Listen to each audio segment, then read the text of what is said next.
오늘 저는 정말 나를 부르셨나요? 한번 따라해 보실까요? 정말 나를 부르셨나요? 여러분, 우리 하나님이 여러분을 부르셨다고 믿으십니까? 그러면 여러분들은 어떤 사명을 받으셨습니까? 나의 사명을 오늘 찾는 귀한 시간 됐으면 좋겠습니다. 이 사명의 사전적 의미는 맡겨진 임무, 그리고 특별히 사신이나 사절에 받은 명령을 말하는 것입니다. 즉 사명은 하나님께로부터 각설하게 맡겨진 임무이고, 또 왕이신 하나님께서 우리를 이 세상에 보내셨을 분명한 명령, 그리고 목적이 있다는 증거입니다. 사명은 사람을 지으시고 부르시고 은혜를 베풀어 주시고, 그리고 세상에 보내진 사람들에게 맡겨진 임무가 있는 것입니다. 그러므로 사람의 성공한 삶을 살기 위해서는 하나님께로부터 받은 사명이 무엇인지를 분명히 아는 것이 중요합니다. 그러면 목적이 생기고 곁길로 가지 아니하고 온전히 시간과 삶이 아름다운 일생의 삶을 살아가는 것입니다. 많은 사람들이 하나님 주신 사명대로 살아가는 분들이 있는가 하면, 우리 하나님 주신 사명의 정반대의 삶을 살아가는 분들이 있습니다. 안타깝지요? 젖먹이 어머니의 사명은 무엇일까요? 아기가 건강하게 잘 자라도록 온갖 정성과 온갖 희생, 그리고 최선을 다하는 것입니다. 어머니는 어떤 장소이든지 아기가 배고파 울면 사람들의 시선을 의식하지 않습니다. 그냥 여인으로서 부끄러워하지 않습니다. 배고픈 아기를 배불리 먹이는 것이 어머니의 사명입니다. 이것이 엄마로서 주어진 사명을 잘 감당해내는 모습일 것입니다. 그렇다고 엄마가 아기를 돌보는데 모든 것이 순조롭지는 않습니다. 힘들 때가 있고 피곤할 때가 한두 시간이 아니지 않습니까? 또 어려울 때도 있습니다. 그러나 어머니는 다 이겨냅니다. 시아버지나 시어머니라면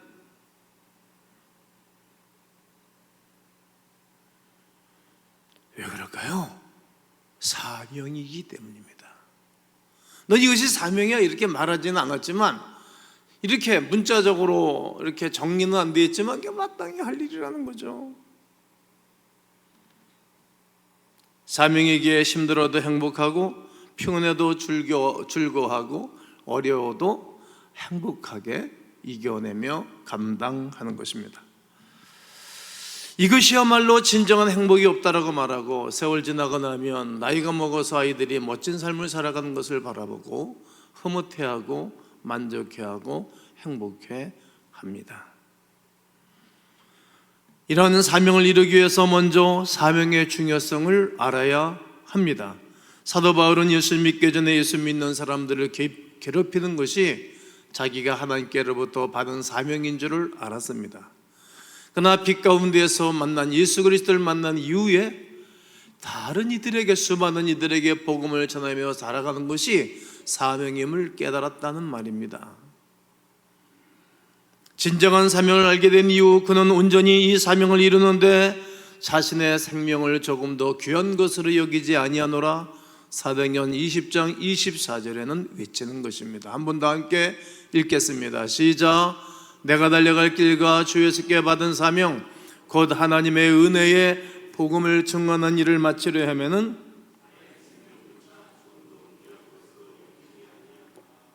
완전히 돌아섰지요? 예수 믿는 사람들을 괴롭히는 것이 사명인 줄 알았다가 이 복음을 증가하여 수많은 사람들이 예수를 믿고 영원한 생명을 얻는 것이 사명인 줄을 알았던 것입니다. 사람은 누구나 자기 일에 성공하기를 원합니다. 그러나 많은 사람은 진정한 성공이 무엇인지 모릅니다. 부귀영화가 성공입니까? 그렇다면 이 사람은 어떻습니까? 이 세상에 살아가는 가운데 부귀영화와 모든 사람들의 이목을 한눈에 받았던 사람이 있었지요. 이스라엘의 3대 왕이었던 솔로몬 왕입니다. 1,000명의 후궁을 거느리고 살았으니 걸칙한 삶을 살았지 않습니까? 금마차를 타고 다니고 인공호수를 만들어 놓고 거기서 풍류를 즐기고 답바하는 사람, 놀이하는 사람들이 늘 놀이하면서 부귀를 누리고 살았습니다. 그렇게 살다가 나이 먹어서 철이 들었는데 인생이 헛되고 헛되며 헛되고 모든 것이 헛되도다라고 고백했습니다. 세상 누구도 그가 성공한 사람이라고 말했지만 제가 보기에는 성공한 사람은 아닙니다. 나이 먹어서 이렇게 깨달았으니 얼마나 그 젊은 날이 하나님 앞에 부끄럽고 자기 자녀들에게 부끄럽지 않겠습니까?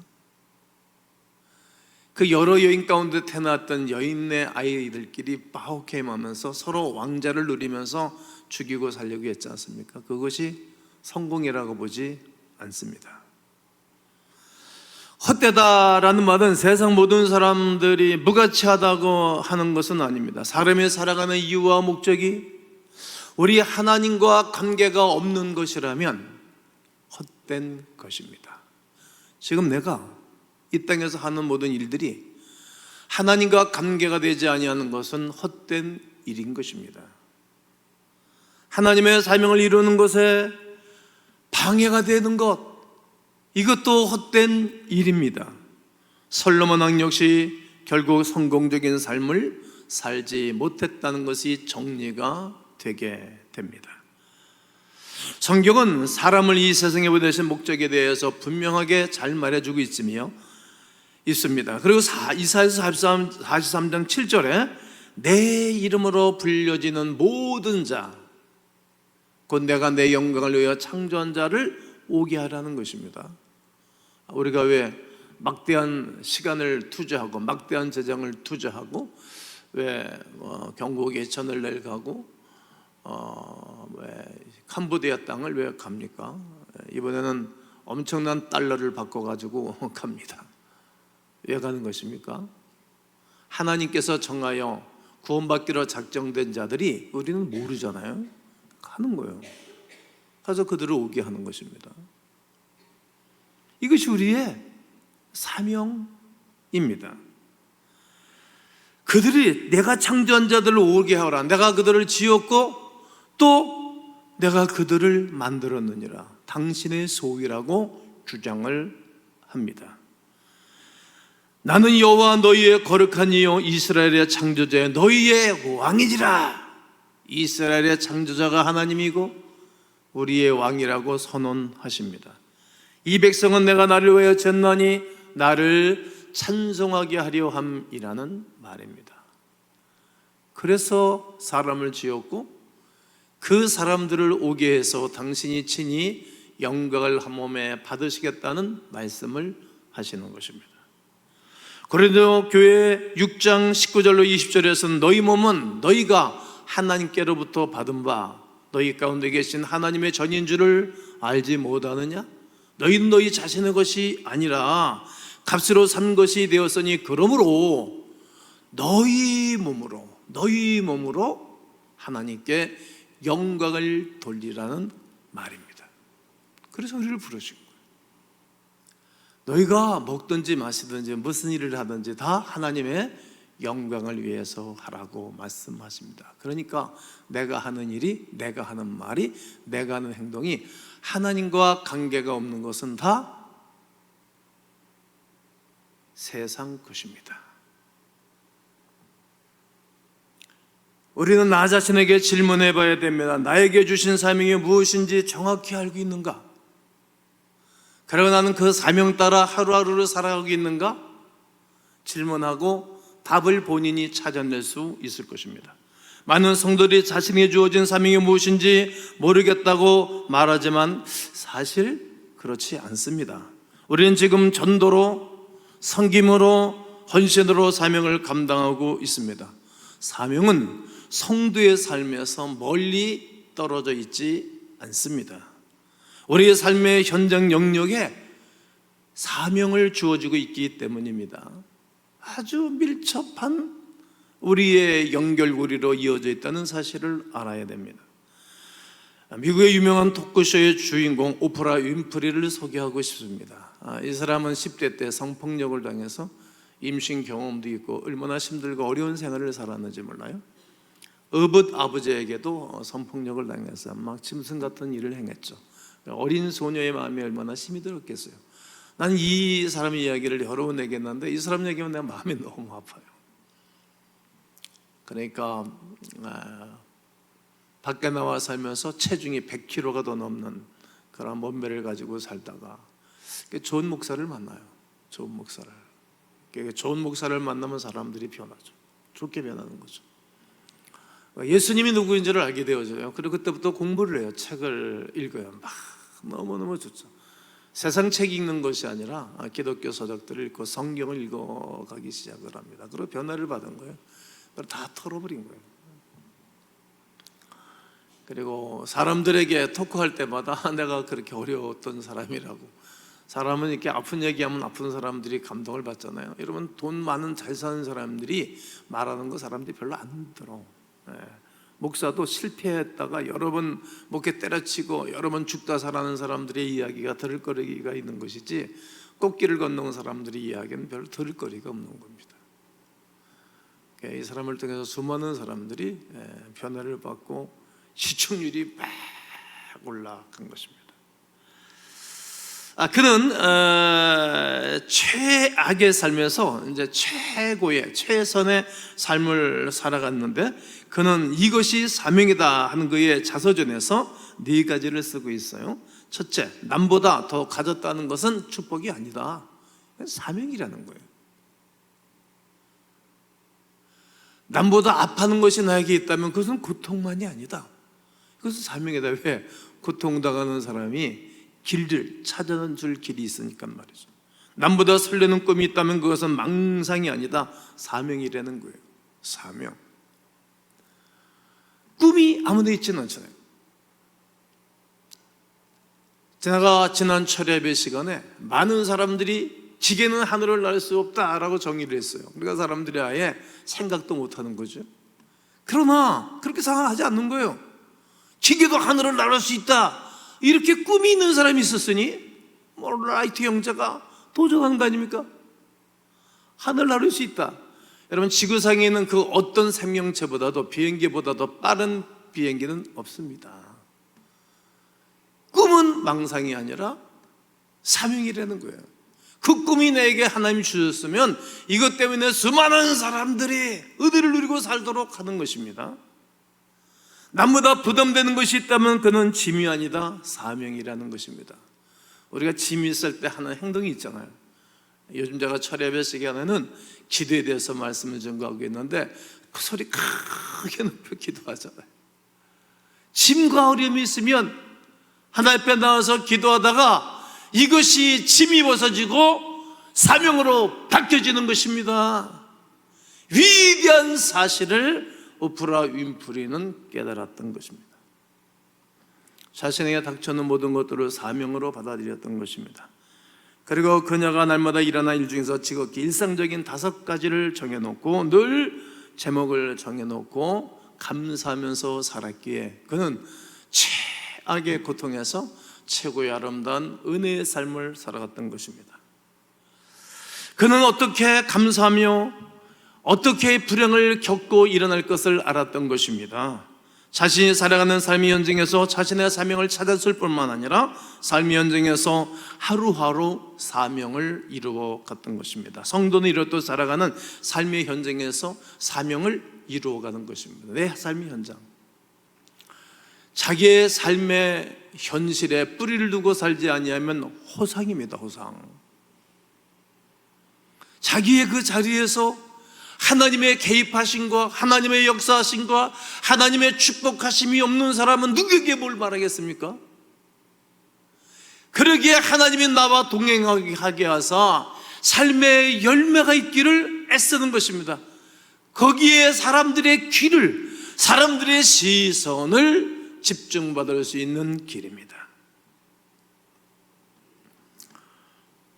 하나님이 우리에게 역사하셨던 사명의 일들에 대해서 우리는 선포하는 사람들입니다. 베드로, 우리가 잘 알고 있는 예수님의 수제자인데, 그가 베드로전서 2장 9절에서 이렇게 말합니다. 다 함께 읽겠습니다. 시작. 그러나 너희는 택하신 족속이요 왕 같은 제사장들이요 거룩한 나라요 그의 소유된 내 백성이니 이는 너희를 어두운 데서 불러내어 그의 귀한 빛에 들어가게 하시니에 아름다운 덕을 선포하게 하려 하심이라. 하나님이 우리를 당신의 형상대로 지음을 받게 하시고 우리를 부르시고 은혜 주시고 그리고 우리에게 감당할 수 있는 은혜를 주사 우리를 보내셨어요. 그게 삶의 자리예요. 사명의 자리예요. 이 사명을 이루는 삶을 살기 위해서 우리가 꼭 해야 할 일이 있습니다. 사명과 관계없는 것들은 희생하는 것입니다. 사명과 상관없는 것을 우리는 붙잡고 살죠. 우리의 익숙한 것들과의 결별을 할 줄 알아야 합니다.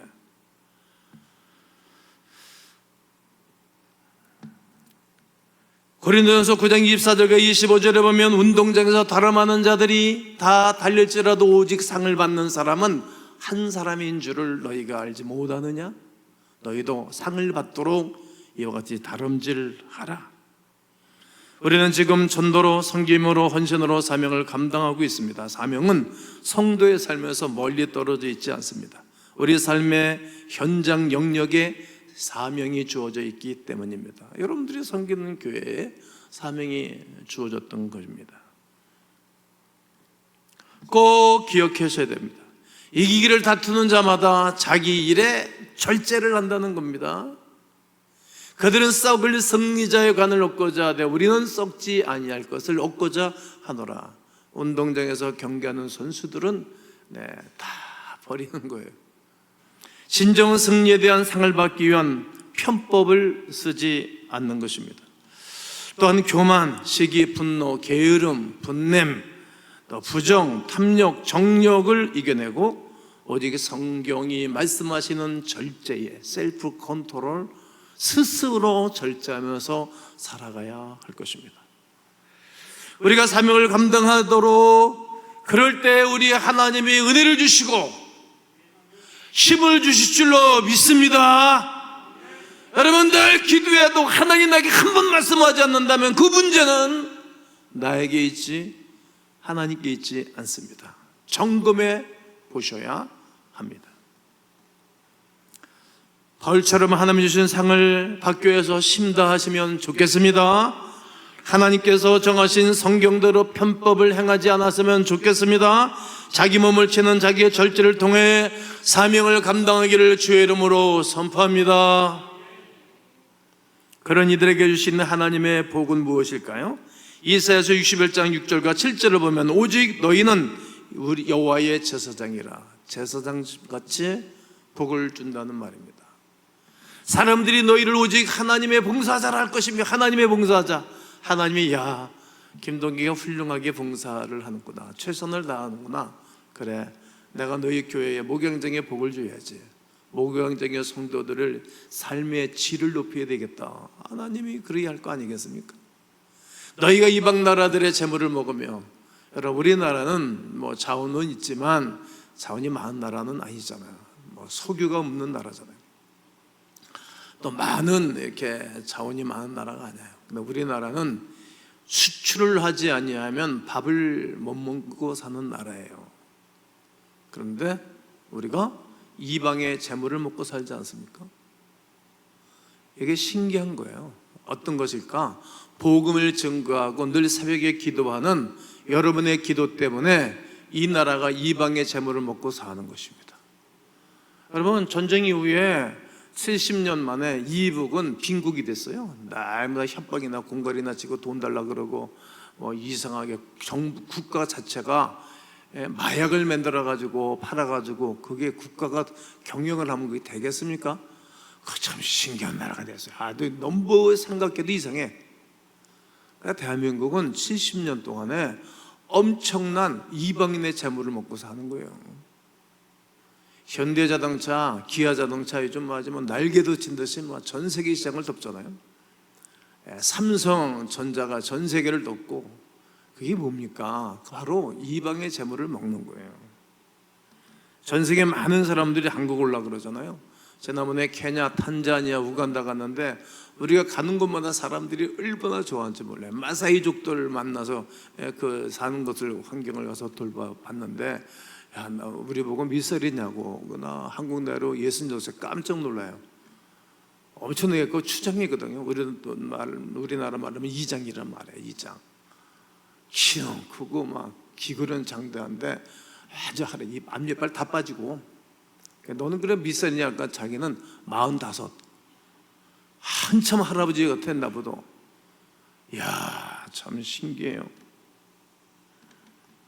여러분, 이게 하나님이 이렇게 우리의 삶을 복되게 하는 것입니다. 7절에 너희가 수치되지 내 보상을 배나 얻으며, 우리 하나님 우리에게 엄청난 보상을 했잖아요. 능력 대신에 몫으로 말미암아 출구할 것이다. 그래야 그들의 땅에서 갑절이나 얻고 영원한 기쁨이 있으리니. 우리에게는 영원한 기쁨이 있어요. 예수 그리스도 때문에 주어지는 영원한 기쁨 말입니다. 마태복음 25장 21절에서 1달란트, 2달란트, 5달란트 받은 자에게 우리 주님이 말씀하시기를 그 주인이 잘하였도다. 착하고 충성된 종아, 네가 적은 일에 충성하였으면 내가 많은 것을 내게 맡기리니 네 주인의 즐거움에 참여할지어다 하고.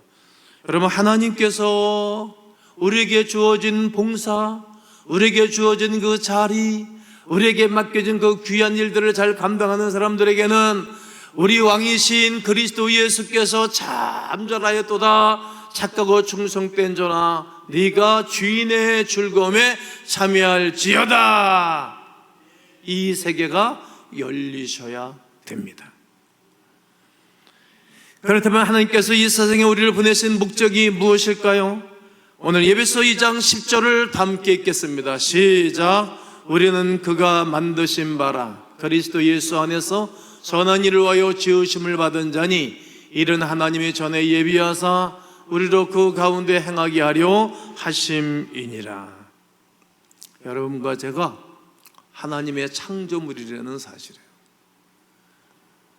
바로 하나님의 영광을 위한 것입니다. 우리에게 맡겨진 임무의 사명을 잘 감당하기 위하여 우리를 지으셨다는 말입니다. 이것을 위해 하나님은 사람을 아주 적합하게 창조하셨을 뿐만 아니라 사람마다 성품에 맞게 꼭 맞게 은사를 맡겨준 것입니다. 고린도서 12장 28절에 하나님의 교회 중에 몇 줄을 세우셨으니 첫째는 사도요, 둘째는 선지자요, 셋째는 교사요, 그 다음은 능력을 행하는 자요, 그 다음은 병 고치는 은사와 서로 돕는 것과 다스리는 것과 각종 방언을 말하는 것이라. 하나님께서 이렇게 다양한 은사를 그 사람의 성향과 그 사람의 성품에 맞게 꼭 나누어 주신 것입니다. 교회에서 마치 사역을 배치하는 것처럼 말이지요. 그 이유는 하나님의 목적을 이루기 위함입니다. 하나님이 주신 창조 목적은 하나님께서 우리에게 맡겨진 그 은사로 말미암아 하나님이 맡겨진 일들을 잘 감당하기 위하여 그렇게 지으신 것입니다. 생각해 보십시오. 다 고시촌에 가서 20년 동안 고시촌에 가서 그 틀어박혀서 공부하는 사람들이 많이 있는데 몇십만 명이거든요. 그럼 다 검사하고 다 변호사하고 다 판사하면 그럼 누가 자동차 만듭니까? 다 판사하고 다 교수만 하면 누가 여러분 비행기 조종하지요? 여러분 옷은 누가 만듭니까? 넥타이는 누가 만듭니까? 아니라는 거예요. 하나님이 다 맞게. 그러니까 우리가 다른 사람의 은사, 다른 사람이 이렇게 저렇게 사는 거 풀할 것도 없고 경쟁할 것도 없는 것이 아닙니까? 할 말이 내가 너무 많습니다. 지금 시간이 부족해서 다 절제하고 있는 것이지. 옛날 어른들은 다 너 이대매 순경대라, 너 이대매 다 선생님대라, 이대매 다 판사대라 그랬고 다 의사대라 그랬고. 여러분 다 의사 되면 아니 누가 자전거 만들어서 자전거 탑니까? 누가 신발을 만듭니까? 누가 의복을 만듭니까? 누가 방직 공장에 다닙니까? 다 똑같이 다시 만들지 아니하신 것, 이것 자체가 신의 최고의 경지입니다. 그러므로 다른 사람이 이것 잘하는 거에 대해서 부러워할 것도 실은 없는 거예요. 그리고 내가 많은 것을 한다고 해서 다른 사람 무시할 것도 없는 거예요. 왜냐하면 하나님이 그렇게 하신 것이니까. 성향이 다 다른 것입니다. 그런데 바울 사도는 너희들은 그 모든 은사들 중에서 더 큰 은사를 삼아라. 제가 큰 사람이에요, 큰 사람 됩시다 지난주에 설교한 것처럼 이 모든 은사 중에서 가장 큰 은사가 있는데 이것은 사랑의 은사라는 말입니다. 사랑의 은사가 있게 되어지면 그 안에 박원도 묻히고 병 고치는 능력도 모든 그 위에 은사가 사랑이라는 말입니다. 훌륭한 은사입니다. 이 은사는 바로 고린도 교회 13장에서 기록하고 있는 사랑입니다. 내가 예언하는 능력이 있어 모든 비밀과 모든 지식을 알고 또 산을 옮길 만한 모든 믿음이 있을지라도 사랑이 없으면 내가 아무것도 아니요 내가 내게 있는 모든 것으로 구제하고 또 내 몸을 불쌍하게 내줄지라도 사랑이 없으면 내게 아무 유익이 없느니라. 최고의 월등한 은사입니다. 서로 돕고 그리고 서로 다스리는 것도 사랑으로 하지 않으면 아니 되는 거예요. 돕는 것도.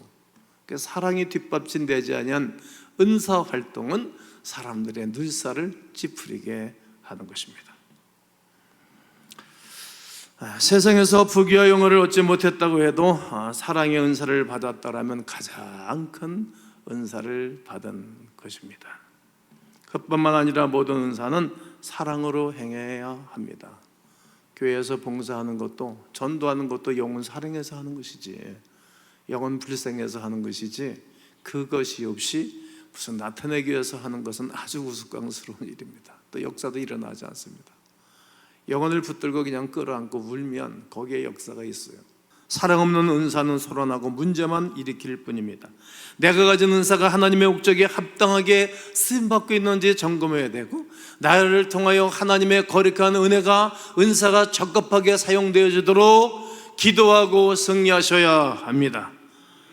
오늘 베드로전서 4장 10절에 각각 은사를 받은 대로 한번 읽겠습니다. 시작. 각각 은사를 받은 대로 하나님의 여러 가지 은혜를 맡은 선한 청지기까지 서로 봉사하라. 청지기는 부유한 가정에서 자란 자녀들의 생활과 양육이 책임을 지고 있는 종을 표현하는 단어입니다. 그러니까 아주 아주 큰 임금 재상의 집에서 일을 하고 그리고 자녀들을 돌보는 사람을 일컬어서 청직이라는 단어를 쓴 것입니다. 그러니까 이 집안에서 이 부유한 집안의 그 자제들을 돌봐야 되니까 얼마나 겸손해야 되겠어요. 잘못 말하게 되어지면 해고되잖아요. 최고로 예우해서 섬기는 사람이 청직입니다. 그러면 우리가 가정에서 여러분 교회에서 여러분 일터에서 상대를 섬길 때는 최고의 부유한 집, 최고의 재상, 최고의 왕의 자녀들 공주, 왕자를 대하듯 섬겨야 된다는 거예요. 산한방 순장님들이 이러한 마인드로, 목사가 이러한 마음으로, 선교사가 이런 마음으로, 대통령이 이런 마음으로, 선거대 대장이 그런 마음으로